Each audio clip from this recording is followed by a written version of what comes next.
Sementara itu, peristiwa perampokan hingga merebut korban jiwa dialami oleh kakek bernama Jamil terjadi di area Afdeli 4, Rayon 2, PTPN 7, Cintamanis, Desa Sentul, Kecamatan Tanjung Batu, Ogan Ilir.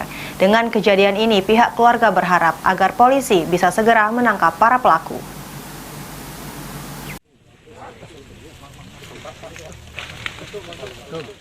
Seperti inilah kondisi mayat laki-laki yang ditemukan warga di Desa Sentul, Rayon 2, areal perkebunan PTPN 7, Cintamanis, Kecamatan Tanjung Batu, Ogan Ilir.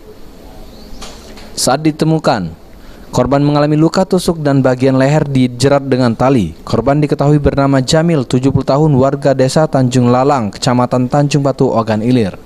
Kapolsek Tanjung Batu AKP Sondi Praguna membenarkan penemuan mayat ini yang merupakan penjaga api di areal perkebunan tebu PTPN 7 Cintamanis. Warga dan polisi selanjutnya melakukan pencarian korban di areal kebun PTPN 7 Cintamanis dan menemukan korban tewas di lokasi Rayon 2 Desa Sentul, Kecamatan Tanjung Batu. Kami melakukan interogasi pada saat melakukan interogasi di lapangan, yang bersangkutan ditemukan. Korban ini ditemukan setelah mendatangi TKP, korban dalam keadaan meninggal dunia. Kami Polsek melakukan olah TKP bersama Inapis Polres Ogan Ilir.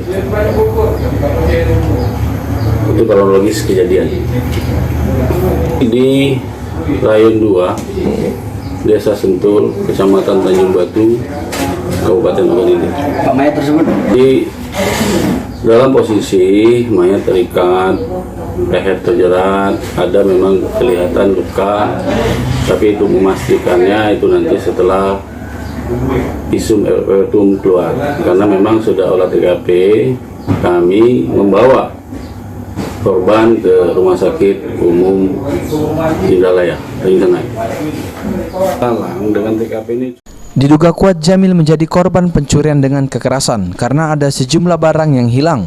Selanjutnya mayat korban dibawa ke RSUD Tanjung Senai Ogan Ilir guna identifikasi lebih lanjut. Ahmad Romawi, PAL TV.